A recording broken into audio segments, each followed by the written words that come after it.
이것은 방송이 아니라 잡담입니다. 우리나라 시사 문제를 주제로 벌이는 아무 말 대잔치이니 필요하신 분들만 들으세요. 자, 1월 29일 NSC 시작합니다. 망했어. 왜요? 지지율이 막 폭락하고 있습니다. 2주 연속 지금 급감해서 거의 한 10% 빠졌어요 지금. 이런 걸 떡락이라고 하던가요? 떡락은 뭐야? 급격하게 떨어지는 걸 뭐 떡락이라고. 윤창중이 그런 말 하더만. 뭐 탄핵행 KTX를 탔다 이러고. 와 KTX 말리만 해? 말리마. 걔는 요즘에 그 옛날 엉덩이 주무르다가 뭐 하는 모르지만 전공 바뀌니까 시실 나와가지고. 그리고 요즘 뭐예요, 그 사람? 유튜브 하잖아요, 유튜브. 아 그래요? 예. 유튜브에 우리보다 잘 나와. 아 진짜 뭐야? 진짜 열받네. 성추행범도 우리보단 잘 나간다 이거야? 아 진짜. 아니 조갑제도 우리보다 잘 나오더라고. 네. 문재인 카카오톡에 힘이 있습니다. 그래요? 아무튼 문재인 정부의 지지율이 지금 10% 가까이 빠졌어요. 2주 사이에. 그래서 여론조사 결과를 보면 이제 리얼미터가 1월 넷째 주 조사 결과가 있어요. 여기 보면 문 대통령이 국정 운영을 잘하고 있다라는 질문에 대해서 긍정이 59.8%라는 거예요. 나 이제 기분 나쁘더라고. 59.8%라고 해서 60%가 무너졌다라고 할 텐데. 야, 그거 오차 범위로 하는 이게 의미 있나 이게? 0.2%인데. 근데 그 하루가 그렇게 된 거고 네. 평균을 따지면 60.8%인가? 60.8%? 네. 60%네네. 네.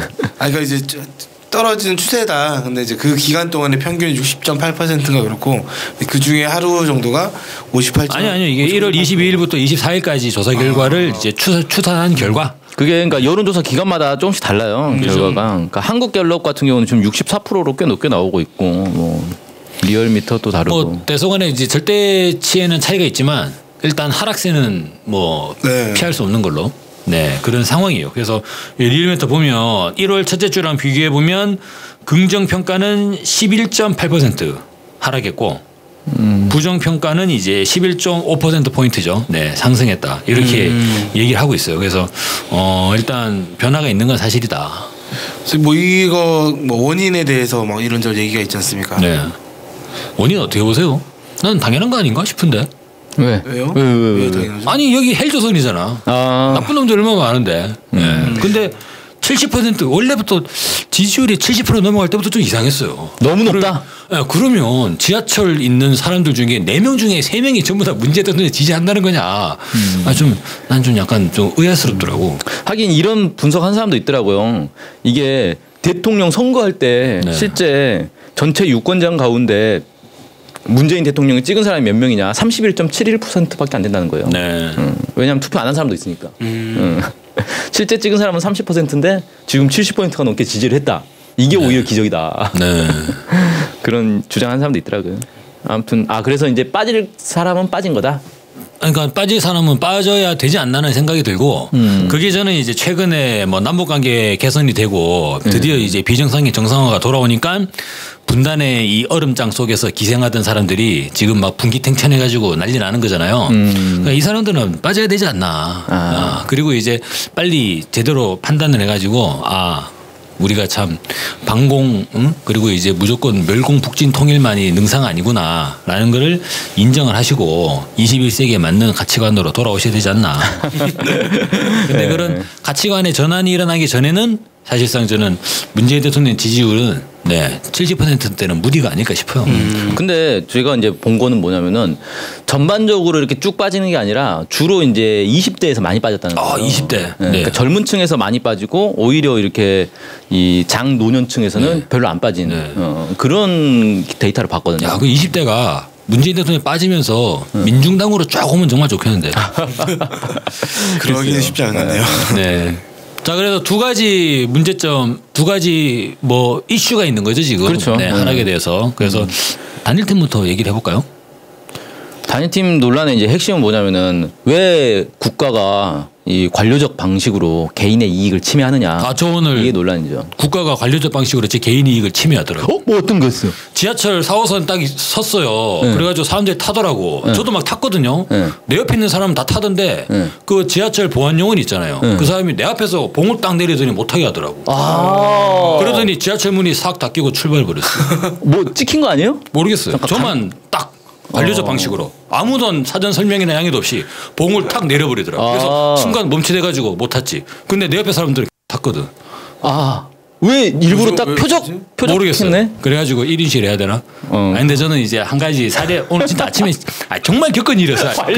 그래가지고 지하철 놓쳤다니까. 네. 물론 이제 대박이다. 그다음에 오늘 그 타기를 했습니다만 저라고 뭐 할 말이 없으니까 보안 요원을 이제 두 눈을 부릅뜨고 살펴봤죠. 네, 근데 어쨌든 뭐 규정에 따라서 보안 요원은 행동했은 거 그죠. 아니에요? 뭐 규정에 의한 거고. 근데 뭐 관료적이었다. 소통이 부재한 거죠. 네. 양해를 구하지도 않고. 그죠. 네. 갑자기 차단봉을 왜 내리냐. 근데 사실 이거는 좀 마음의 이런 이제 뭐라고 해야 돼? 자기의 어떤 정서에 따른 호감? 뭐라 그래야 되지 이게? 예. 제가 마음 가는 데 따라 가지고 이것이 문제로 삼을 수도 있고 아닐 수도 있는 거잖아요. 네. 뭐 일단 딱 보니까 젊은 친구가 추운 데서 진짜 고생하는데 아유 그래 고생 많다 이러고 돌아서면 아무 문제 없는 거잖아요. 그렇죠. 자기가 감수하면 되는 거고. 근데 이제 멱살 잡기 시작하면 난리 나는 거죠. 근데 알고 봤더니 이 사람이 이제 뭐 자유한국당에서 뭐 하는 사람이고 그러면 5년 너 잘 만났다 해가지고 제대로 한번 시작하는 거지. 네. 근데 지금 요 단일택 논란도 약간 그런 면이 없잖아 있나 싶어가지고.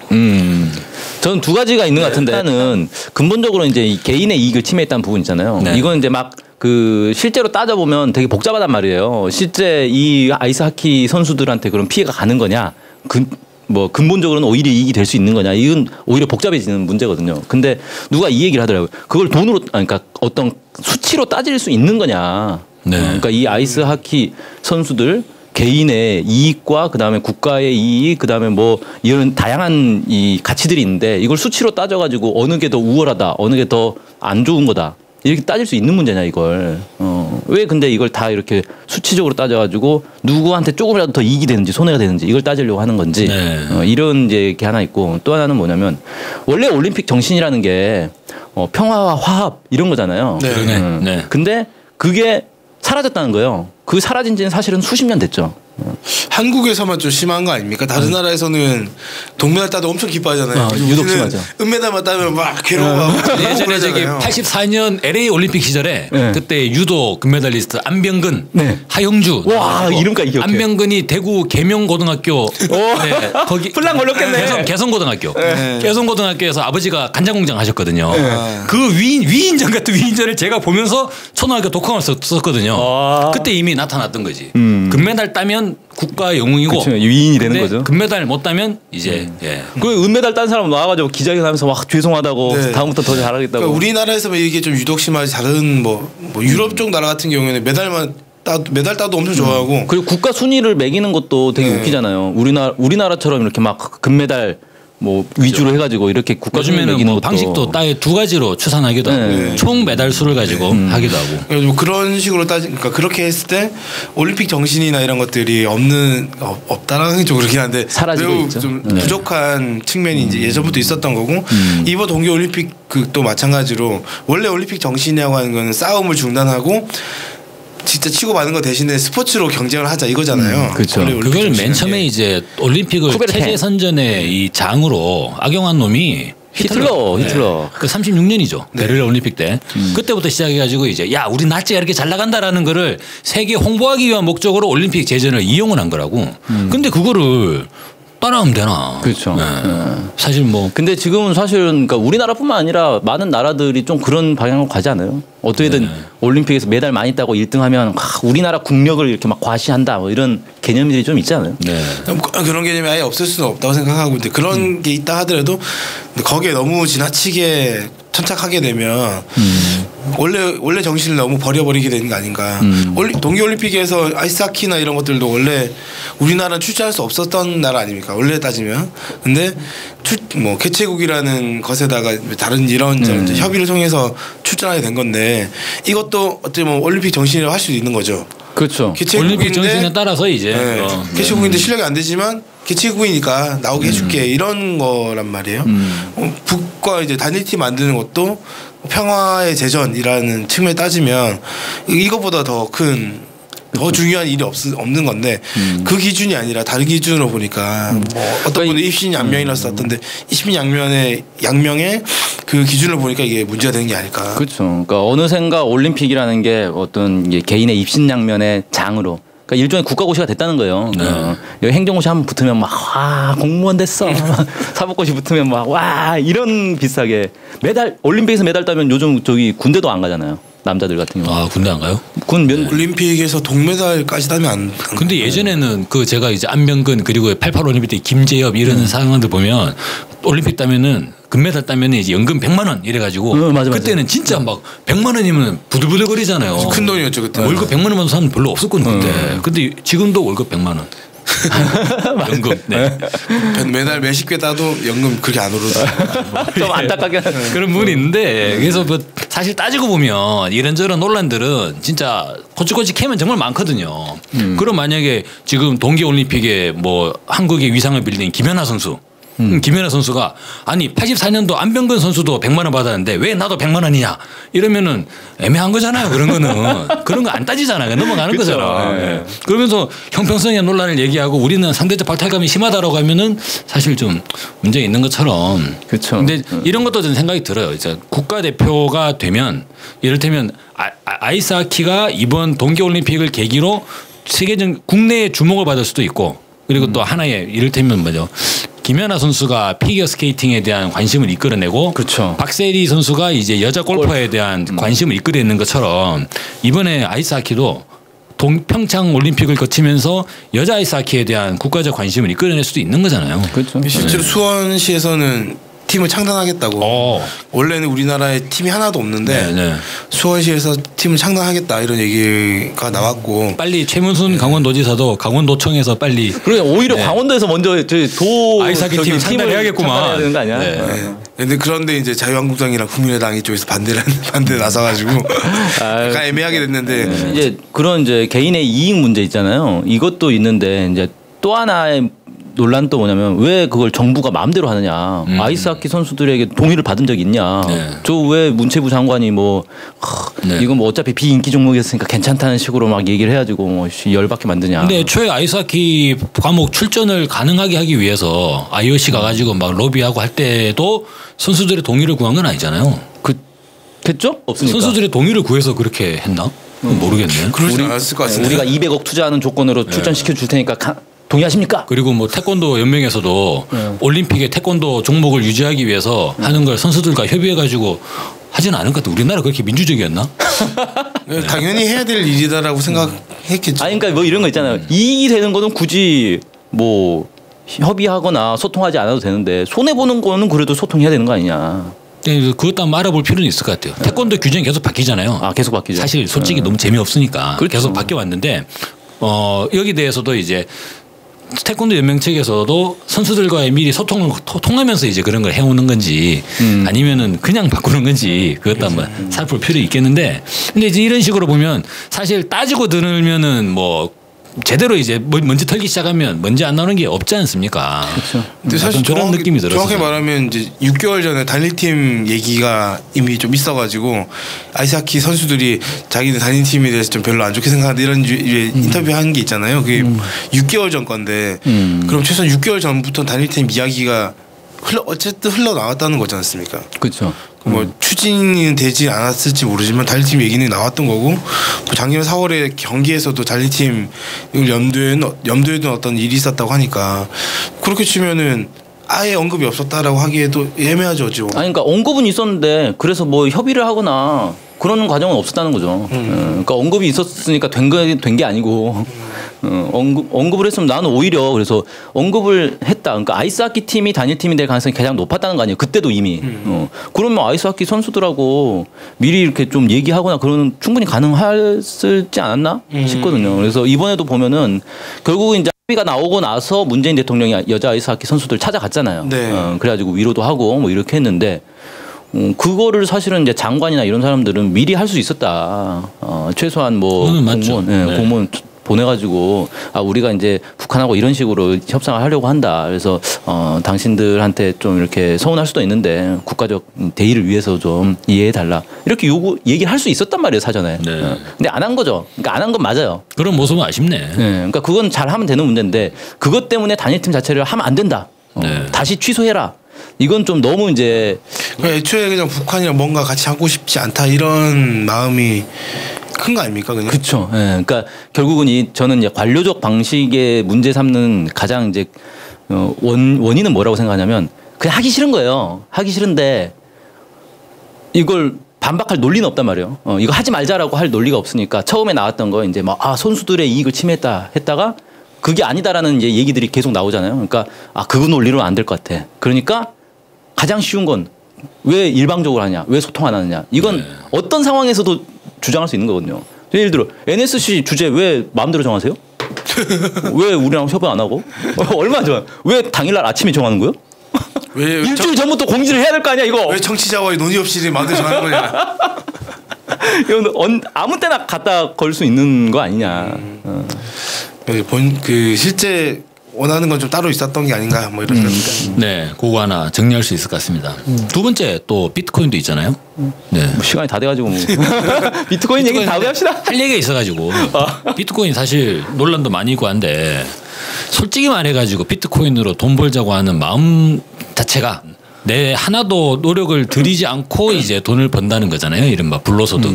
불로소득을 이제 노리는 거고 일확천금을 노리는 거잖아요. 사실 말해가지고. 네, 그렇죠. 근데 이제 모두 다 공정하게 일확천금을 노리고자 하는데 왜 그것을 가로막냐? 라고 이제 하는 건지는 모르겠습니다만.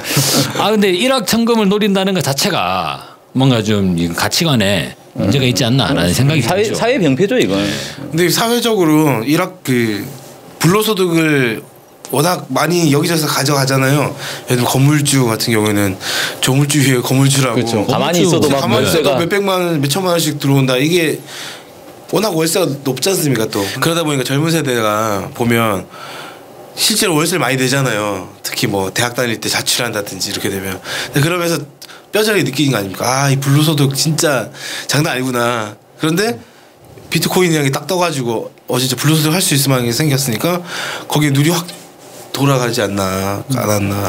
그러니까 이게 저는 비트코인에 대해서 이러저러한 말은 많지만 결국은 뭐 이제 주식 아니면 뭐 로또라든지 아니면 무슨 선물 시장 이런 결국은 그냥 돈 투입해가지고 좀 있으면 이게 대박이 날 수도 있고 아니면 손해 날 수도 있는 그런 일종의 도박장하고 다를 게 없다 이렇게 생각하거든요. 실종이 이제 뭐 제로섬 그래가지고. 누군가가 잃는 사람이 있으니까 내가 그 돈을 먹는 그런 이제 공식이 돼버리면 사실 근데 어차피 젊은 층들이 비트코인에 열광하는 것도 이미 뭐 무한 경쟁인데 어려서 유치원 다닐 때부터 이미 야 네가 먼저 타야지 이래가지고 먼저 타는 게 생활화돼 있을 것 같아요. 근데 사실 그런 상황 속에서 공동체 사회 뭐 공정한 경쟁 이런 거 얘기하는 거는 또 이제 너무 떠나가 있는 것처럼 얘기 들릴 수는 모르겠어요. 꼰대 가는 소리죠. 그건 꼰대 가는 소리. 완전 꼰대.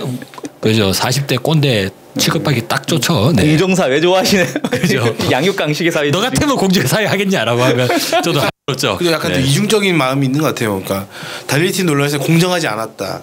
뭐 이런 것에 되게 민감하잖아요. 근데 이런 비트코인을 보면 공정하지 않고 어떻게 돈 불로소득을 노린 거니까 내로남불이지. 그러니까 이런 것에 또 되게 내가 벌면 로맨스 그렇게 하고 싶어 한다는 거죠. 그러니까 이게 실제로 평소에 공정하지 못하다는 생각을 가지니까 나오는 현상인 것 같거든요. 네. 그러니까 공공적인 것에서는 공정하기를 바라면서도 공정하지 않고도 돈 벌 수 있는 기회가 있으면 어떻게든 벌고 싶어하는 이런 것들이 반영되다 보니까 이 비트코인이나 뭐 단일팀이 논란이 계속되는 것 같고. 그래서 일단 뭐 비트코인 관련한 당면한 대책은 뭐 잘 세워 나가야 될 것 같아요. 근데 비트코인은 좀 싫어하는 게 맞지 않나. 비트코인으로 돈 벌려고 하는 거하고 고스톱 잘 쳐가지고 타짜가 돼가지고 돈 벌려고 하는 거하고 사실 뭐 본질적으로 같은 거 아니에요? 그 본질적으로는 사실 일치한 측면이 있죠. 약간 좀 내가 좀 과장해서 표현했는지 모르겠습니다. 오히려 타짜가 되는 거는 정말 노력을 많이 해야 돼요. 연습 시간도 많이 필요하다고. 그런 면에서 차이가 있을지 모르겠어. 비트코인도 24시간 계속 지켜봐야 돼요. 시황을. 그래서 타이밍 잘 맞춰가지고 이 감각적으로 탁 투자를 해서 언제 사고 언제 팔지 어디다 사고 어디다 팔지. 그렇군요. 이 매우 노력이 많이 필요한 거예요. 그래서 실제 비트코인 한 사람들 얘기를 들어보니까 진짜 그렇게 하고 있더라고요. 그러니까 딴 데 신경이 이제 다 못 쓰고 여기에 집중하는 거예요. 네. 그래서 뭐 그래픽 카드가 막 날아간다면서요. 그렇죠. 네. 그거는 이제 뭐 채굴을 하는 거고 보통 이제 폰을 놓지 못하는 거죠. 그래서 계속 알람이 계속 오는 거죠. 1분 단위로 가격 이렇게 왔다 갔다 하니까 언제 팔아야지 막 이런 걸 막 계산해야 되니. 이게 더 복잡해진 게 주식은 그냥 시가를 보면 되잖아요. 근데 비트코인은 거래터가 여러 개가 있고 거래터마다 가격이 다 다르기 때문에 그걸 다 봐야 돼요. 모니터링 할 게 더 많아졌어. 24시간 계속 지켜보는 거예요. 그래서 결국에는 이게 젊은이들의 열정을 갉아먹는 거 아닌가 그렇죠. 생각이 들고 아무 생산적인 게 아니잖아요 비트코인. 새 사회 건설로 떨쳐 나서 가지고 적폐청산으로 나가서 이 사회를 공정사회로 만들어야 되겠는데 공정사회 만들 시간에 비트코인 들여다보고 있으면 네. 안타깝다. 근데 저는 전형적인 꼰대 발언이었다고 하고 네, 꼰대 인증. 일단 뭐 젊은이들 뭐 모르겠습니다. 뭐 저는 근데 비트코인 안 하려고. 아무튼 문재인 정부 지금 지지율이 내려간다는 얘기 있는데 예전에 이제 이재명 성남시장 했던 얘기를 좀 그게 다시 좀 저는 생각이 많이 들어요. 그러니까 지지율의 절대적 숫자에 연연하지 말고 지지율이 어느 정도 떨어지더라도 지지율을 더 공고한 지지율, 얼마나 더 공고한 지지로 할 것인가 그게 중요한 거 아니냐 이런 얘기가 저는 그럴싸하게 들리더라고. 그럼요. 네, 사실 적폐를 청산하겠다라고 하면 적폐에 들러붙어 가지고 적폐에 기생해 가지고 먹고 사는 사람들 많이 있거든요. 저기 특히나 도곡동 이런 데 가면 정말 많이 있어요. 예. 근데 곧 감옥에 갈 겁니다. 그 사람들 그분 네. 뭐 명박이도 그렇고. 근데 이제 그 사람들에게 잘 보여 가지고 새 사회가 올 수 있냐? 그건 안 된다는 거죠. 그래서 저는 지지율에 연연하지 말고 적폐 청산 그리고 남북관계 개선 이 길에 전면적으로 좀 나서기를 바랍니다. 네.